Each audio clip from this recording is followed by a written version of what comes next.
Hello,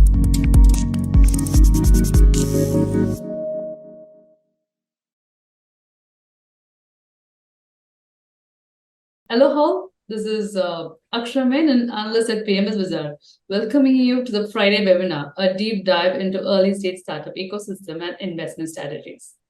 India has been steadily building its startup ecosystem for past decade, with government and private sector working together to create a supportive environment for entrepreneurs. As a result, India has become one of the most dynamic startup hubs in the world, with a growing number of successful startups in a variety of industries. To talk more about it, we have the experts of the day. To start off with, Dr. Mark Mobius, a man who need no introduction, a founder of Mobius Capital Partners, the emerging market guru, I must say. He joined Templeton in 1987 as the president of Templeton Emerging Market Funds, a closed-ended mutual fund and administrator by Sir John Templeton. While at Templeton, he managed over 50 closed-ended and open-ended mutual funds worldwide, including 17 offices overseas. Mobius has been a key figure in developing an international policy for emerging markets.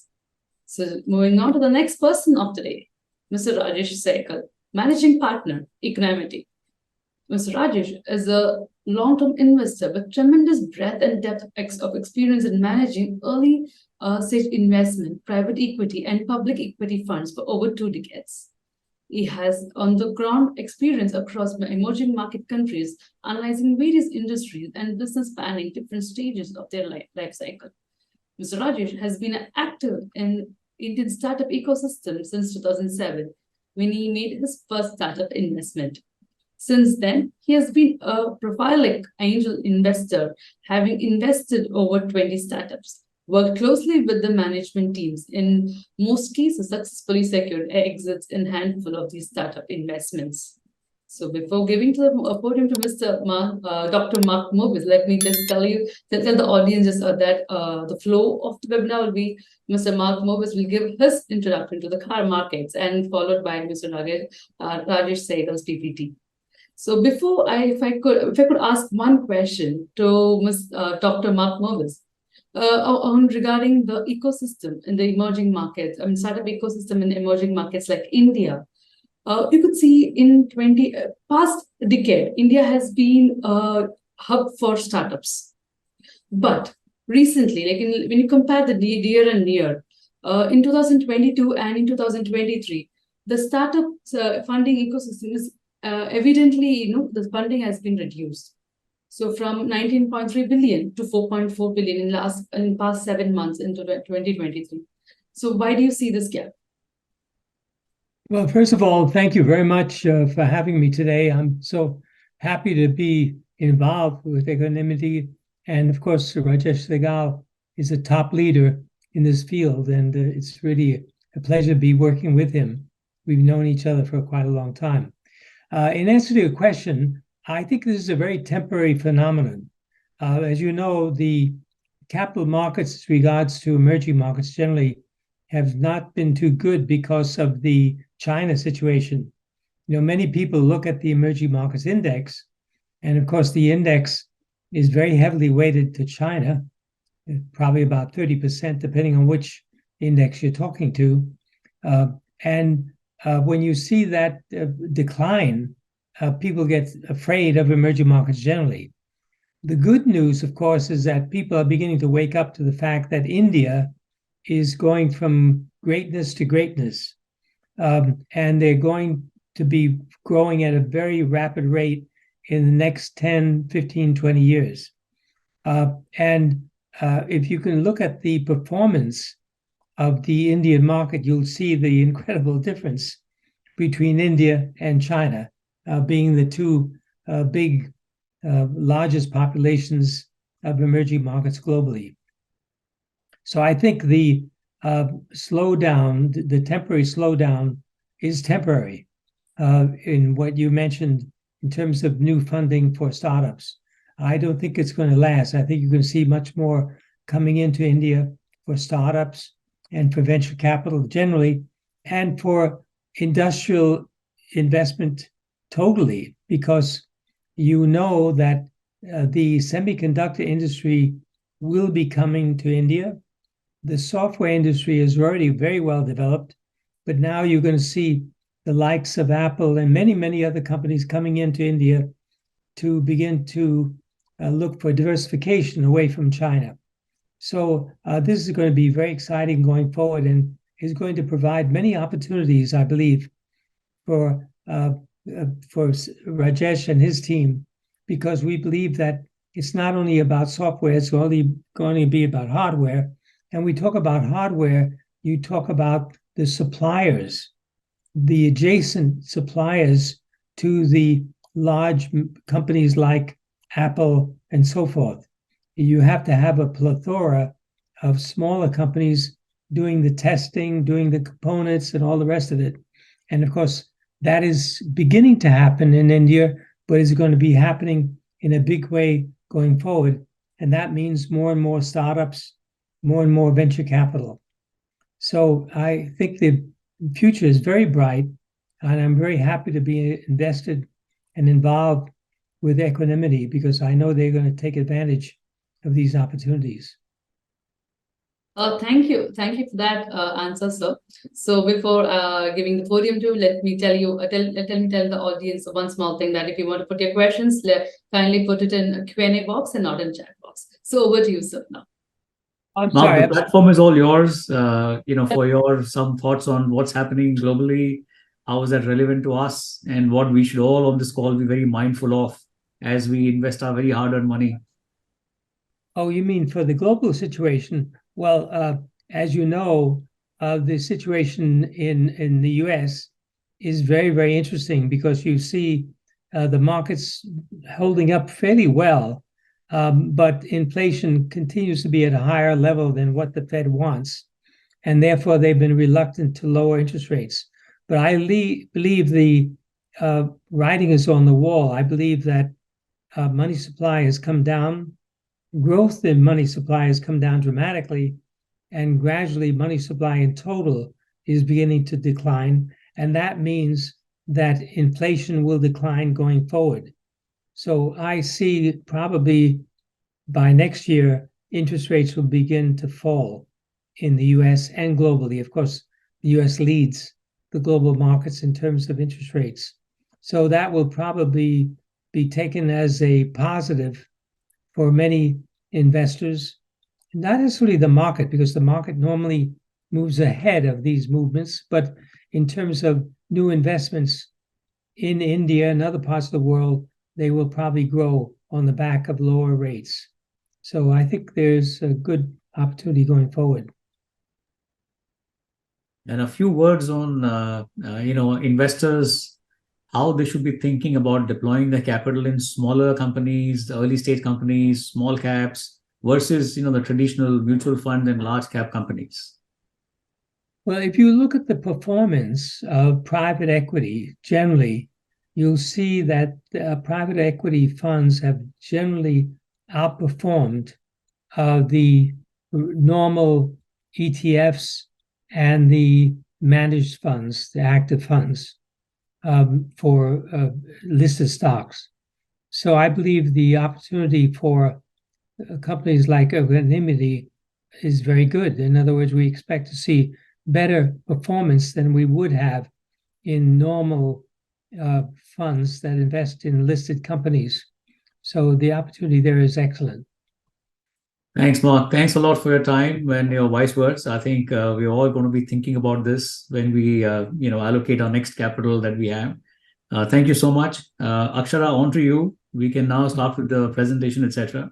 Yes, Thank you. definitely. Thank you. I think I'm going to keep my conversation very crisp and to the point. The idea is to share our views, the Equanimity view on what is happening overall in the sector with regards to early stage companies or unlisted opportunities in general in the world, and then more specifically in India.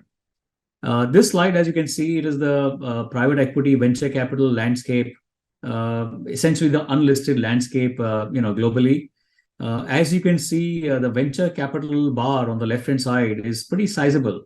Why I'm pointing this out is because this wasn't the case earlier. So even though the size of the opportunity, the VC opportunity is $2.6 trillion globally, the returns that are expected, and this is not just India, by the way, it's a global number, is closer to a 25% IRR on an average. And that is a median number, which means most VC firms globally will return this kind of a return over the life cycle of those funds. And I think it's very sizable if you compare the median returns from other asset classes. This is India. We've just seen that globally it's a very attractive opportunity. And I think, I may be biased, but my thought process is that in India, it's an even larger opportunity for a variety of reasons. I think some of them were discussed by Dr. Mobius in his introduction speech of saying of how attractive India and the Indian market is. As you can see here, the variety of parameters that you can think of. Number of internet users, we're all online. I think India is among the largest online community globally. We all, are very familiar with digital technologies.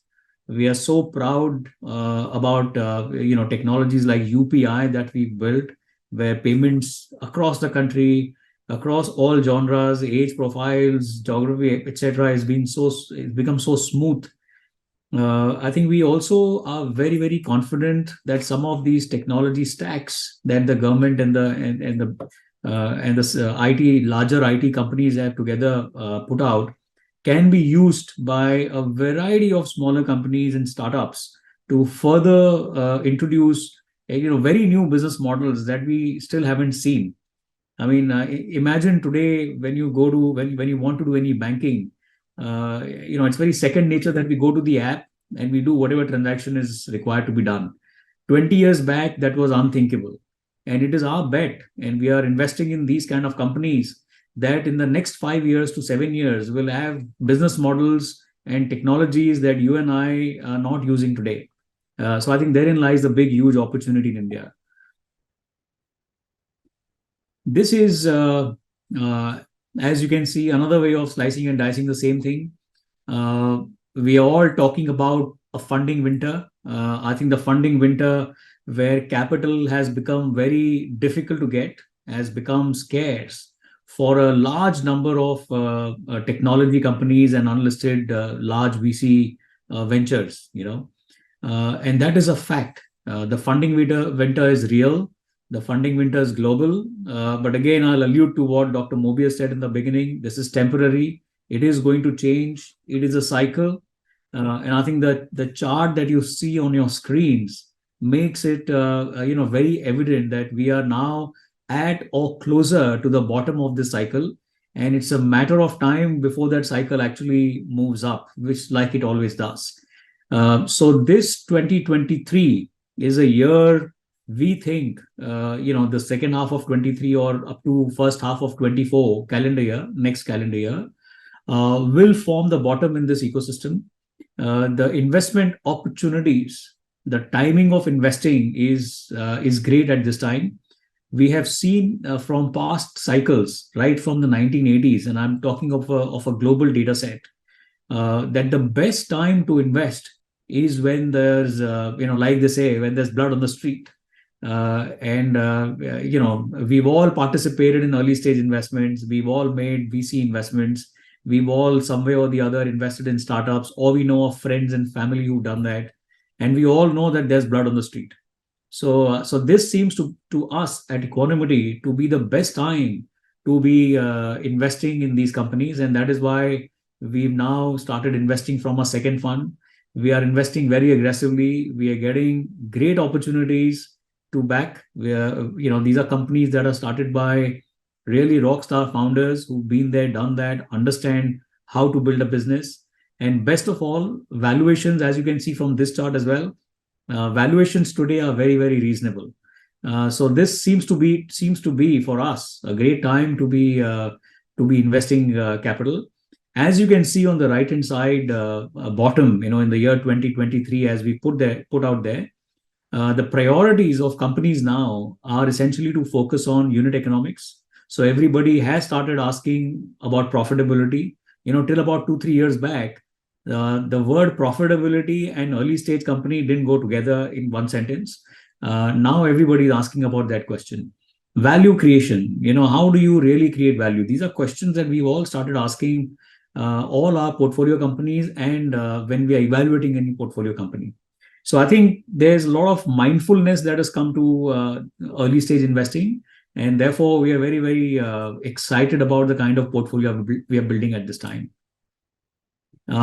I think this is another very telling slide. It took us a long time to really figure out these numbers and this data. Just bear with me to understand what this slide means. On the left-hand side are the seed stage companies. And as you can see, there are two bars and there's a number 43%.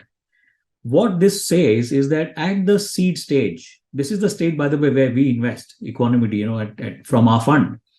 So at this stage, there is roughly a 43% rise in valuations in the period 2018 to 22 when you compare this to the time frame of 12 to 18, that is pre-pandemic and post-pandemic. So I think the way to interpret this chart is very simply saying that valuations have actually increased by 43% over this time frame in the seed stage, but has increased 217%. If you see the extreme right side of the chart, 217% in the Series C stage. The simple conclusion is that the valuation correction that we are seeing in the market, larger companies are seeing valuation down rounds, as we call them. I think the correction is far more going to be in the later stage of the ecosystem than the early stage of the ecosystem. And I think we attest to this data from our fund. We started investing in 2018, by the way, from our first fund. And from there on, we've seen valuations expand, but not by so much. So as compared to what we've seen in the late stage companies. So this is again a testimony to the fact that if you are investing in the early stage of the ecosystem, you are still getting investment opportunities which are very fairly priced. Now this is how we evaluate our companies. We look at the market potential. We look at how big that company can get. We of course look at the team. One of the thumb rules of investing in early stage companies is that it is all about people, and people. So we do spend a lot of time in understanding the founders, the founding team, all the people who are involved. In many cases, by the way, we actually get involved in hiring the team, at least the leaders of the team, if not the entire team. Technology, of course, remains extremely important. I think this is not only for early stage, but as we say, technology is become important for companies across the spectrum, smaller companies, larger companies, companies across different sectors. Even if you're, and I mean, this is a fact, even if you're building a road or a flyover or a railroad, or metros, everything is now being built using technology that is so very different than what it was 20 years back. And I think for all of us who've been born and brought up in this country, if you remember a road being laid 20 years back to a road being laid today, I think it's a whole different ballgame, because the tools, equipment, technology that is used now to build those very simple roads is very, very advanced compared to what it was 20 years back. When we evaluate companies, we also focus a lot on traction. And I think this has really worked very well for us, because we've been doing this right from when we started. At this point in time where we are in the cycle, traction has become a thing that everybody's now mindfully looking at. Everybody wants to understand how is the company growing, how is the business growing, and therefore valuations or opportunities that you want to back get rejected if the traction is not there. So it's a great time for folks to be building businesses as well, by the way, because if you're building a business and if your business is growing and you're able to demonstrate traction and growth in the business, chances are that you will get to partner with some of the best investors and some of the best customers in the country. And of course, we pay a lot of attention to financials before we invest. By the way, one big difference when you invest in listed companies compared to when you invest in early stage companies is that the way we look at financials is very, very different. in an early stage company, you don't have the luxury of 5-year financials, balance sheet strength, all of that just doesn't exist. So the metrics that we use to evaluate the financials of an early stage opportunity are very, very different. And over the years, since we've been investing in early stage companies, we've actually honed our skills and honed our algorithms that we have to focus and figure out on the quality of the financials and the quantity, the size of the financials as well. So this is in a nutshell been our approach when we of how we evaluate opportunities. I think there are different ways that different funds invest or different investors invest. Some investors, they formulate their strategy based on portfolio size. Sometimes it's about sector focus, and sometimes it's about stage focus. I think all I need to say on this slide is no matter what considerations you have when you're formulating your investment strategy, you have to be very clear as an investor to follow through on that and to invest your capital based on a certain very stable, and robust strategy. This is a typical business life cycle of any company.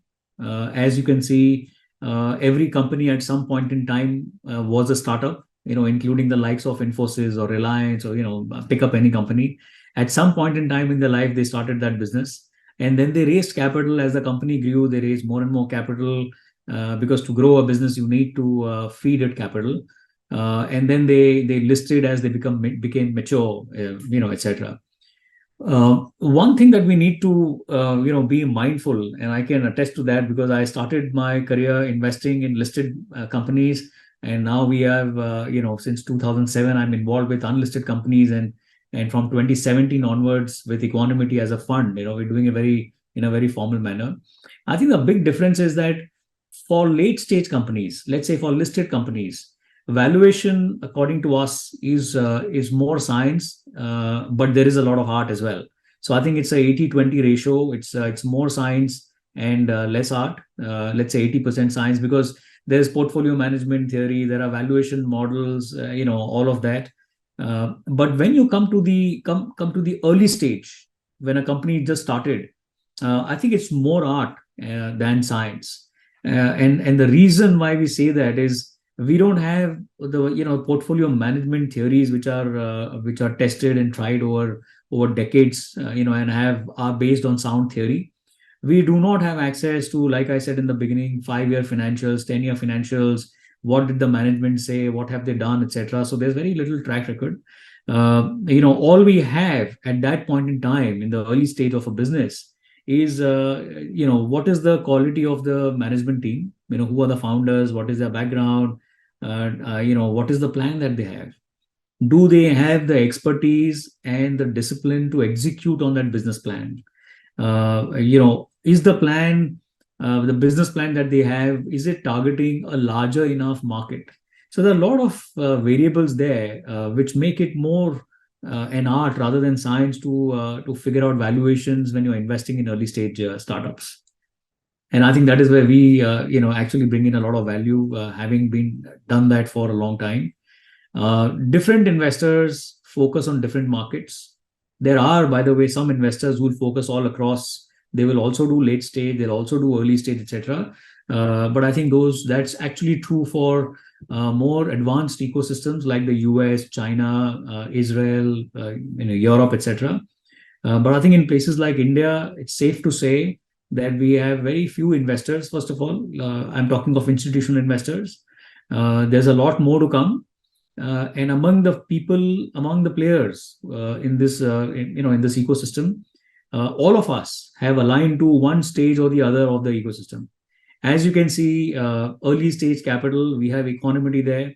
At Equanimity, our focus is to invest from $500,000 to $2 million in startups. And the valuation range typically is from $3 to $10 million. The risk profile, we all say, oh, early stage is very risky. Yeah, it's true. But, it's not one color for everything, right? It's not, you can't paint everybody with the same brush. So the kind of risk profile that we have in our portfolio is from medium to high risk. It is not as high as a pre-seed or a seed stage, and it is not as low as a mature stage or a late stage company. And I think why this is important for us to lay it out there is the return that we expect from funds like ours has to be commensurate with the kind of risk that we are taking. So if you remember, the median return for venture capital funds was 25%, nearly 25% in the earlier slide. I think safe to say that for our kind of strategy, the kind of returns that we target are anywhere between 30% to 50% as an IRR over the life of the fund. And so therefore that makes it very attractive. Of course, it's not for everybody. There is a certain risk profile that you have to have. And therefore, we always advocate that a small exposure up to, let's say, 15% of your overall portfolio should be aligned to early stage capital or the stage where we invest. It should not be less than that. It should not be more than that. Of course, it's just a ballpark number. It is a number that we advocate, and different investors have different risk profiles, by the way. So it has to match your risk appetite as well as an investor. This is, I think, again, very interesting. The very recent research report that came out, and it shows that even the top investors, the larger investors, they have shifted focus to seed and Series A companies rather than late stage companies. So as you can see, from the pink shades to the blue shades, in the year 2023, the blue shade is far higher in that bar compared to the pink shade at the top. So it's very clear that not only funds like ours, but even the larger funds, globally renowned large venture capital firms are now focusing more and more on seed and Series A, B companies rather than the late stage companies. It's testimony that the kind of investments we are doing is where the upside and the return potential exists. This is very important for us to understand. There are some investors who cherry pick or very careful about where they deploy their capital, what kind of companies they want to invest in. And then there are some other investors who believe that in the early life cycle of these companies, you cannot cherry pick, or you should not cherry pick. You should actually spray and pray, which means you invest in 50, 100 companies, and you believe that some of them will return home runs. Some of them will do extremely well. Most of them may perish. What I want to share here is neither one of them is right or wrong. It is not that cherry picking is better than spray and pray or vice versa. I think as an investor, what you need to think about when you are backing a VC firm is that what is your mindset? How do you think about investments? If you are more attuned to any one of these, then I would recommend you look for VC firms that satisfy that criteria for you. At Equanimity, I can share with you, we are on the cherry picking side. We believe in working very closely with the companies that we invest in. And therefore, we believe we have the ability of cherry picking those founders, those companies, those businesses that, in our opinion, have an amazing future potential. But there are enough and more investors out there who believe in the spray and pray part of it as well. These are different sectors. There are sector-focused funds. As far as we are concerned, if you see the absolute right of this chart, we are sector agnostic, which means that we invest all across sectors. Again, I would like to highlight there is nothing right or wrong about all of this. It is just very different. So if you are an investor who likes to have exposure to only fintech, you have to go out there and seek fintech funds. In our opinion, that is a little riskier as an approach, but then it has to match with your risk profile. What we believe is that in the early stage ecosystem, in India, the ecosystem is not very mature. I think over the last 4-5 years, we've seen lot of new investors coming in, lot of new capital being targeted towards early stage companies. So it is still nascent in a way. I think we have a long way to go before we can call our Indian ecosystem mature. And therefore, in our opinion, it makes sense to really invest across sectors because opportunities in India exist across sectors. Whether you are investing in a consumer company, a fintech, a health tech, a consumer tech, agriculture tech, ag tech, it doesn't matter. There's so many opportunities because there's so many inefficiencies in the ecosystem and you can address so many of them. So at Equanimity, we believe you have to be sector agnostic. You have to spread your capital across different sectors to lower the risk. This is diversification, very simply speaking. So we have to diversify. This brings up, this summation slide. I can sum up our investment strategy with these words. So we invest in early stage startups from seed to Series A. So the first time we ever get involved with any company is when they are very small, below Series A. And as I was sharing with you, we give them anywhere between 5 to 10 crores as a first check. And what we look for in these businesses is that are they doing something that is very innovative? Innovation can be either in their product, what product the company is selling has to be a little innovative, can't be just a me too. Five more people are selling, I will also sell the same thing. I think it's not innovation. So I think you have to be innovative. Or sometimes the services that the company is offering are innovative. It's a very different way of approaching the market. But I think most of the time in the Indian ecosystem, the business model itself is innovative.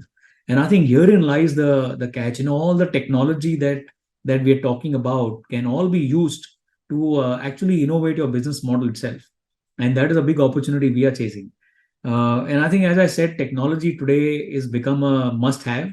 It is no longer a luxury for a company across any sector, right from roads to space tech. You want to build a rocket, you have to be very innovative if you want to build it in a cheap manner, using technology.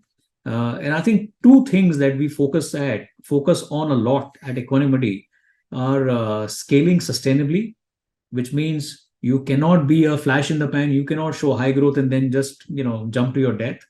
You have to grow at a certain even pace, and that pace has to be very sustainable. And I think you have to grow in a capital efficient manner in India. This becomes extremely important. And we've been saying this right from the time we've started investing in early stage companies. But I think now a whole lot of other players have joined us in saying, yeah, capital efficiency is important. We have to remember that in terms of GDP per capita or income per capita, etc., India is still a poor country, as a whole, which brings us to the fact that you have to respect capital. You have to respect money and use it very judiciously. So no matter what business you're building, if you don't respect capital, as they say, capital will not respect you. So I think this is a very simple summation of our investment strategy. This is an important slide to understand Equanimity and the way we work. This is a framework that we use. We call it the SPEED framework.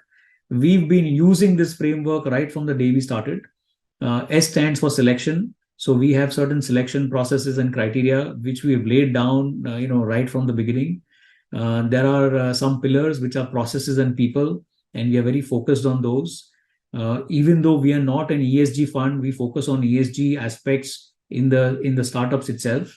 It is our belief that when a company is very nascent and young, if you can instill the right systems and processes and the ESG principles at that stage, I think it's fabulous, because as the company grows, all of these parameters, systems, processes, etc., are embedded. You do not have to one fine day get up and say, oh, I need to think about ESG. Let me think about governance. Let me think of social factors, because they're already there. Then engagement is another pillar of our framework. What we mean by this is engaging with our partners, engaging with our investors, and more importantly, engaging with our companies and the businesses. When we invest in a company, we are very, very involved with those businesses.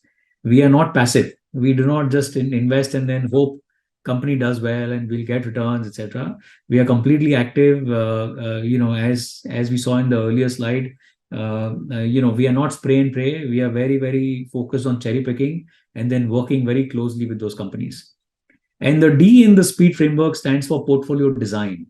The way we design our portfolio, I think, has helped us, deliver the great returns, good returns that we've delivered in the earlier fund as well.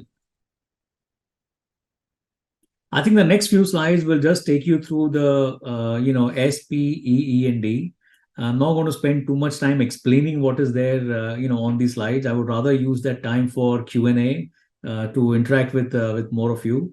But suffice to say that, the selection criteria that we have, that we've used always have been pretty standard and stable. Even though we keep fine-tuning and honing our process all the time, I think focus is on the team, on the market, whether this is the right time for that kind of business. Is this business scalable? So these are the kind of questions we ask the company and we ask ourselves when we invest in these companies. This is the people and processes, like I said. When the stage at which we invest in these companies, I think the most important resource and the most expensive resource in those businesses are the people, right? And the processes. So we spend a lot of energy in understanding, people, both at our side. So we want to be sure that our team is built up of people who are capable of understanding the startup journey, people who really identify with startup founders and their challenges. And on the other hand, the people whom we invest in. So they have to be the founders that we back. They have to be really rock stars, like we say. And I think everybody, all investors, suppliers, customers, all of us are there to really support these rock stars in their journey. And of course, in the center is process. I think the processes are extremely important. And as I shared with you earlier, we believe that processes have to be embedded into the company's DNA right from when they are born in the early stages. And that goes a long way, to make sure that we are backing companies that are, longer term and have that resilience to face rough weather as well.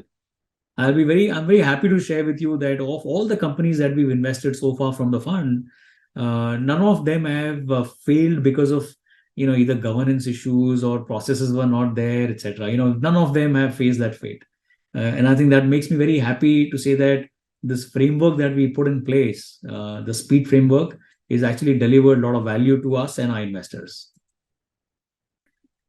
Process, extremely important. As I say, for our kind of stage of businesses that we get involved with, people and processes are the two very key things that we look for, and they have to be in place. There is no compromise that you can make here. So we have, a 7-step process. As I said, we remain deeply involved with our companies after we invest, but this shows you that we are deeply involved with the companies even if we've not invested. We run through our process. At a variety of stages, we are in a position to share feedback with the companies and the founders, and I think that helps a lot of companies really reorient how they've been thinking about their business. So it's very satisfying when you are helping smaller companies really succeed. And our process also ensures that we back a lot of seasoned founders. I mean, we did some study.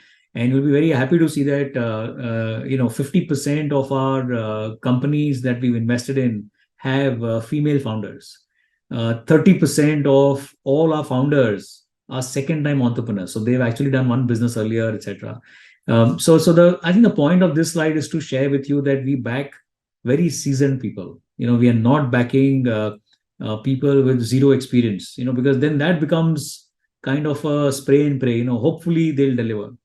In our case, because we are partnering with folks who've been around for at least 14 years, that is the average years of experience, we are sure that they know what it means to build a business.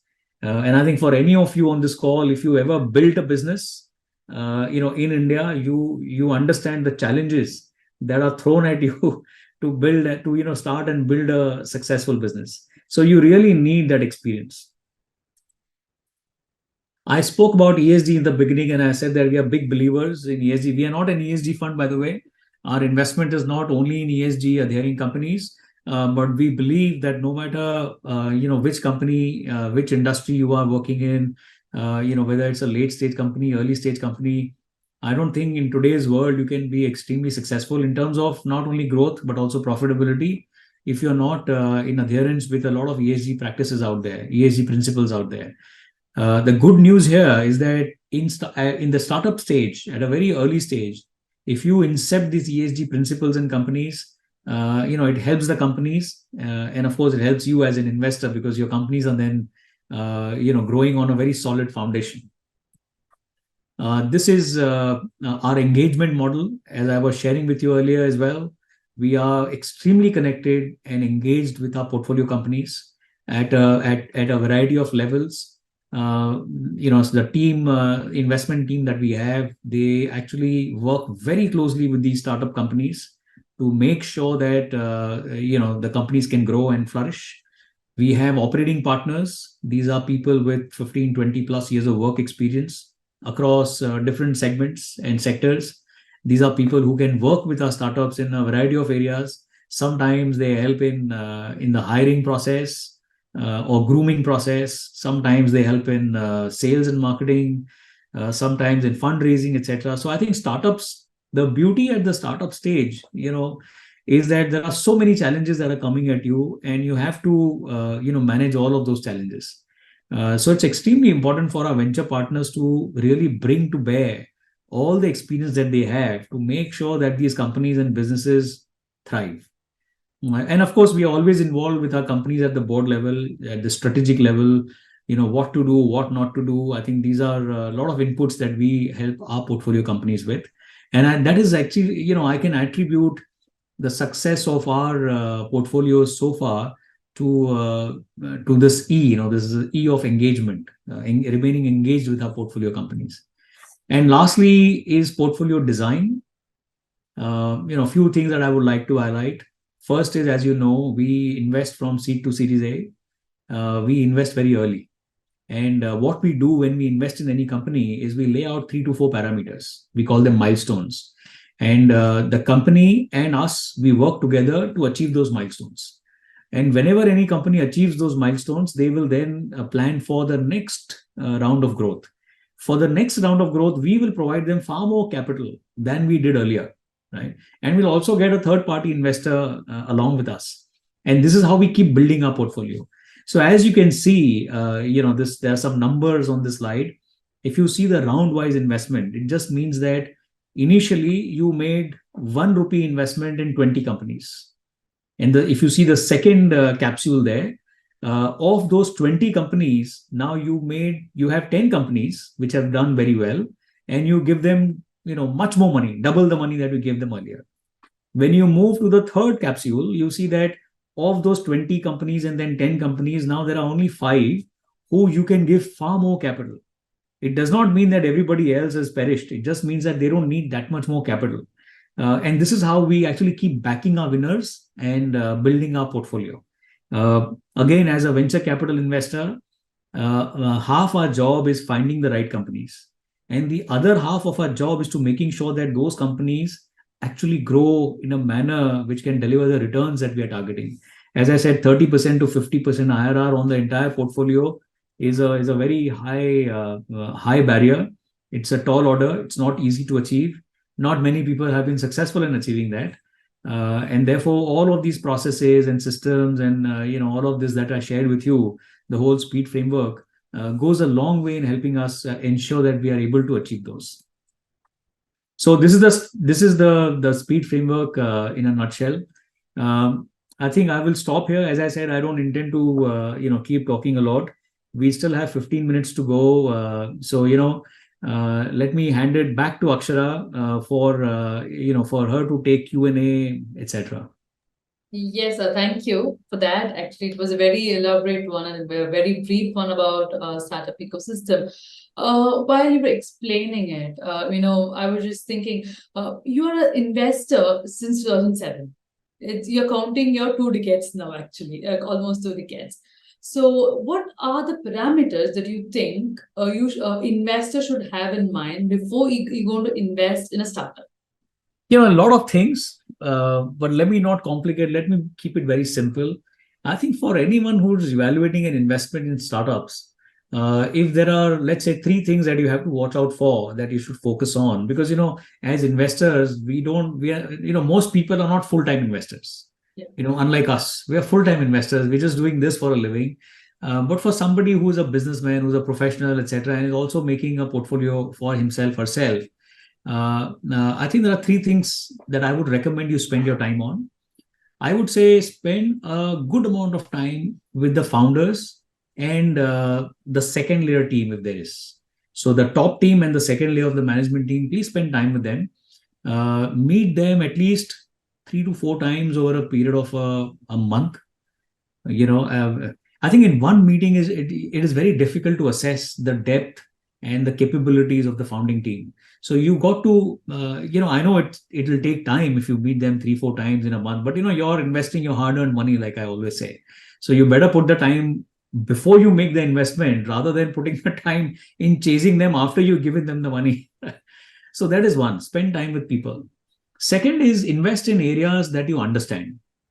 So at Equanimity, what we've done is we have a deal team, executives who invest, and we have experience across sectors.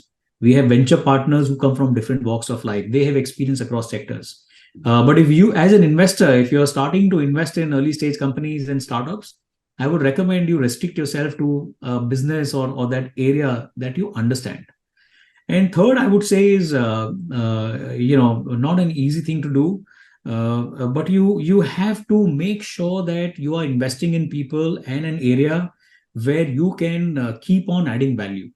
If you cannot help the founders in a few ways, to grow the business, I don't think you should invest in these companies, in any startup, because the startup journey is a very difficult journey. It is not a passive kind of investment. It's not recommended to be a passive kind of investment. You have to be really a very active investor. So these are the three things I would say. Okay, sir. So let me take a question from the audience. Is that from Sudhakar? Hi, when raising a friends and family round, what should be the method of a company valuation for a B2B SaaS company? And also, can you share any multiples? We'll need a whole session to answer that. That question. I'm sorry, I don't have a ready-made answer. I can't just give you, this is the multiple that you use. See, I'll tell you, the early stage companies, it's very different. Valuation exercise itself is very different than listed markets. So in a listed market, you can say, for example, that when you're evaluating a bank, anything at around 1-time book value is very attractive. Again, it depends on which part of the cycle you are at, and whether it's a public sector bank, private sector bank, large bank, small bank, et cetera, et cetera. It's very nuanced. Valuation is always very nuanced.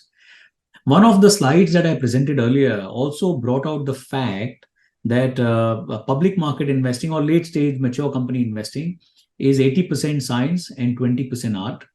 Early stage investing, whether it's B2B SaaS or any other early stage company, valuation exercises there are 80% art and 20% science. So my friend, my recommendation will be at an early stage, don't be too fussed about the valuation. I'm not saying don't look at the valuation, by the way. We are very valuation focused investors, by the way. And this is not me saying, this is the feedback that we get from our companies. I think valuation is important. But don't spend too much time on making sure you're valuing them right, wrong, etc. Because, like they say, beauty lies in the eyes of the beholder. So for the same company, you may have somebody who will say, 50 crores is the right valuation, and the same company may come back to you. It's happened with us, by the way. Same companies come back to us and they've raised money at, 125 crores. So there's no right or wrong. What I would recommend is that when you're investing in a B2B SaaS company or any early stage company, please make sure that it's a valuation which is a win-win valuation. Make sure that you're leaving enough and more stake for the founders on the table. Because if the founder feels cheated or realizes later that, oh, I sold equity to you very cheap, it's not a good environment. And remember, it's an early stage company, so you are invested with them for at least 3 to 5 years, if not more. So you really want to start off on the right note. So I think that would be my word of advice on valuations. Okay, the next question. How should investors decide between the different startup funds? Also, what's Equanity's fee structure, fixed and carry, and without catch-up skin in the game? That. Yes. I think the way to evaluate any VC firm was pretty similar to how you would evaluate, mutual funds or larger investors. First of all, the most important thing is there should be a meeting of minds. And I'll come to the returns part later. Returns are always important. We're all investors. We're all investing for the return. I'll address that in a bit. But I think first there should be a meeting of mind. For example, as I said, in some of my slides earlier, there are sector focused funds, and then there are sector agnostic funds. Who are you? Are you somebody who says, forget everything else, I just want to invest in fintech? Forget everything else, I just want to invest in health tech. So then you should, figure out funds like that. Or you're somebody like us who says, what, it's too early to pick any sector in the early stage. It's too early for a business life cycle stage. Let's invest all across. So you will invest in a fund like ours. So I think those would be considerations. Stage wise will be another consideration. Are you, as an investor, you want to invest in a fund that is going in early, or you want to invest in a fund that goes in late? And we're all available, right? There are all kinds of funds out there. So please make up your mind on that. In terms of Equanimity and our fee structure, it's a very standard thumb rule wise 220, 2% management fee, 20% share of the carry. The good news is that the carry that we charge is at the, completely back ended. So we don't make any money until you've made your money. And after you've made your money, we get 20% of that. It's pretty standard, I think. And also it'll suffice to say that, it's a standard structure for the industry. We're not out of order. Of course, as the investment amount keeps increasing for larger investors, etc., there is some flexibility in the structure, but traditionally it's been 220. In terms of, what was the last part of this question? Yeah, I think that was done actually. Okay. And one more question that I have was that how much comfort do you seek for the profile of a co-investment? Like when you go for when there's a co-investment in a startup, so how do you see your margin there? Oh yeah. So co-investment is something that we love. We like to, even when we are investing in companies, I just explained to you that as the company achieves those milestones and we give them more money, we bring in other investors as well. It's an opportunity for our LPs, people who invested in our fund, to co-invest with us in those companies. So we encourage co-investment. We really think that co-investors bring a lot of value.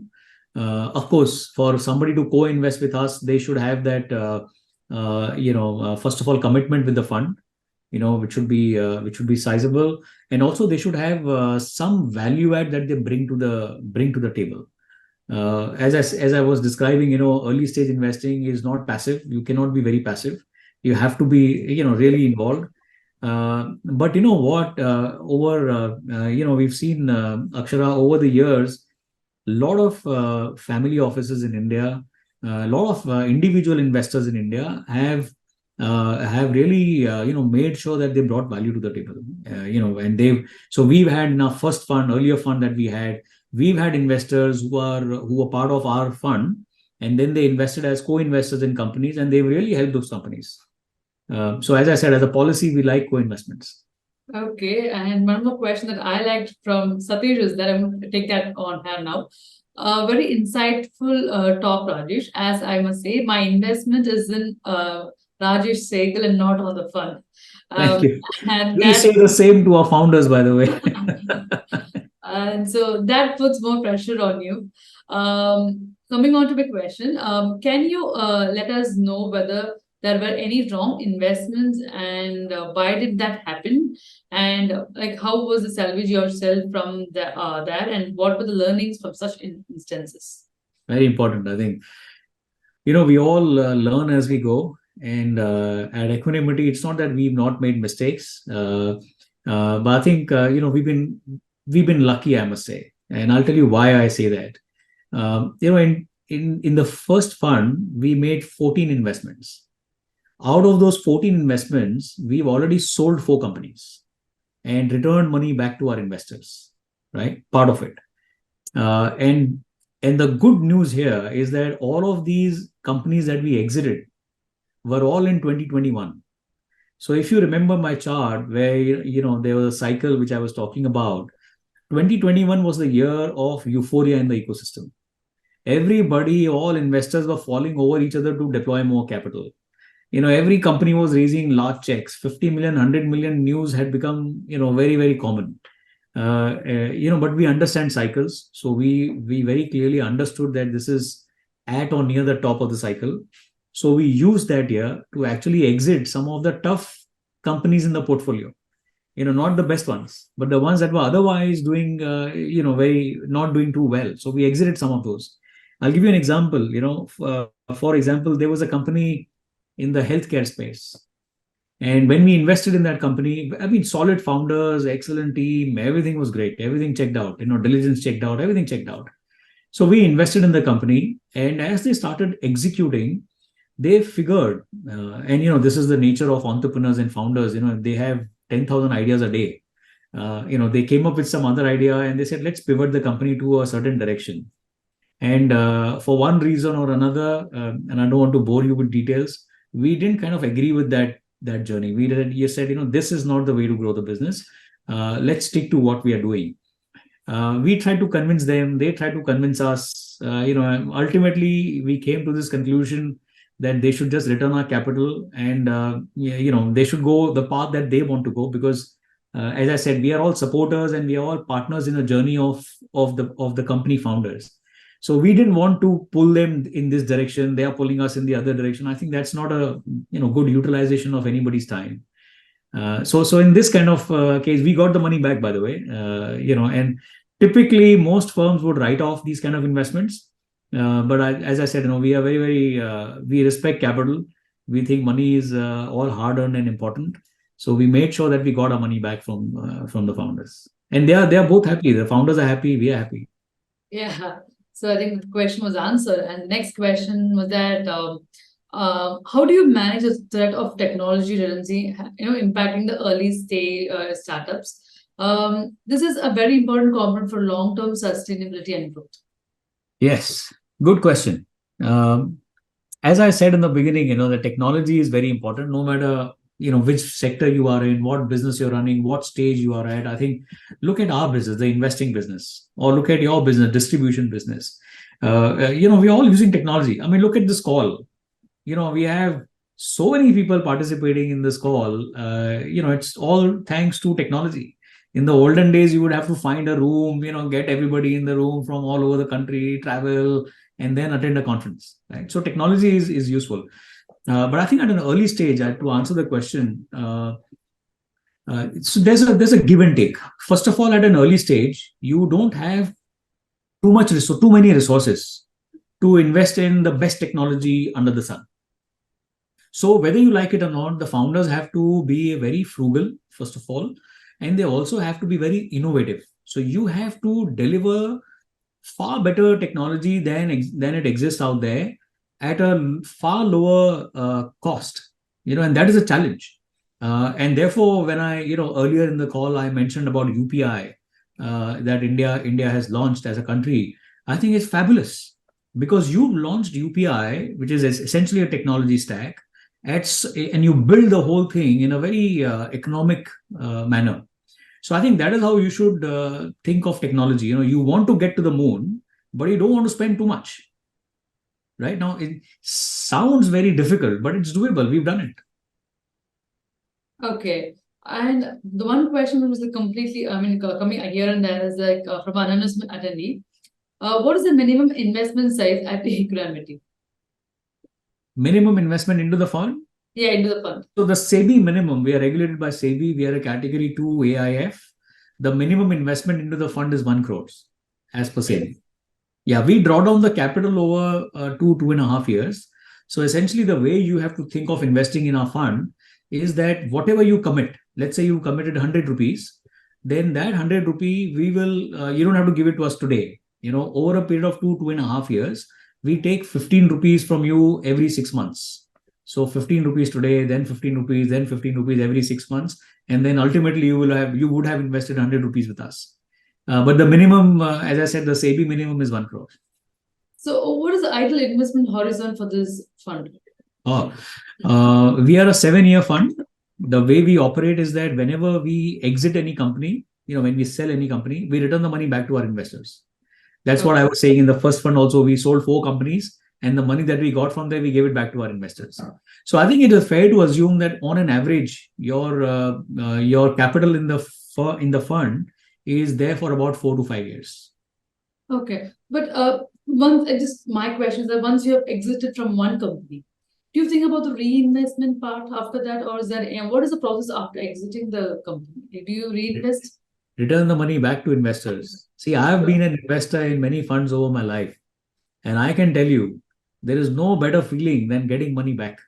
Of course, along with the capital and with that. Yes, and the return. Yeah, of course. Yeah. Listen, return has to be between 30 to 50%, but I want to see the money coming back to me faster. Yeah. So we return the money back to our investors. Yeah, but when you see that India is still an emerging market, and where do you see the gap? Where do you see the gap in global market of startup and Indian market of startup? We are far more behind than the Yes. global market. So where do you see the gap, and where do you see in the gap can be filled? Yeah. So first of all, we are not far behind. We are slightly behind. We are behind. There's long way to go. For example, you can count on your fingers the number of 100 million plus investments that happened in India in the early stage. Right? Very few. So the depth is missing. I think that's what I meant when I said we are a little behind the global markets. Right? In countries like the US, Israel, China, Europe, the bigger markets and all that, there's far more capital that is available. Like for example, in India, first of all, not many investors have the ability of deploying 5, 10, 50 crores into funds like ours, right? And that limits the amount of funds that we raise. That limits the amount of fund that we can invest in a company, right? And therefore, it's a smaller ecosystem compared to global larger ecosystems. That is all. Okay. So with that, let's come to the last part of the question because we're already 7 minutes away from the time. What would you think will be the USP of the Equanimity? Because we have other AIFs also competing in this same category for startup as well. So what does what does Equanimity make different from the other funds available in the market? So I think from a fund point of view, there are many differences, right? So we, for example, have a speed framework and we operate as per that framework. We truly believe in people and processes, all the points that I discussed. But I think if I were to aggregate all of that into one parameter, which is very different, which is what makes us far more attractive, than our peers, will be risk-adjusted return. See, ultimately, it's about returns. Yeah. But you have to think of returns in the context of risk. So the way we measure risk-adjusted return is what I would say will be far appealing to our investment community out there. Okay. So thank you, sir. Thank you for this insightful session, I must say. So of course, I couldn't take all the questions just falling onto the podium. So I would request the investors to, put it in events at PMS Bazaar. I also request you to even answer those questions. Once we get the question, put that forward to you and just kindly answer the same. So absolutely. Something to the investors. I think wonderful talking to you guys, and I look forward to all the questions that were raised, but remain unanswered on the call. We'll answer all of those questions, and look forward to a far longer association with everybody on the platform. Thank you, sir. Thanks, everybody.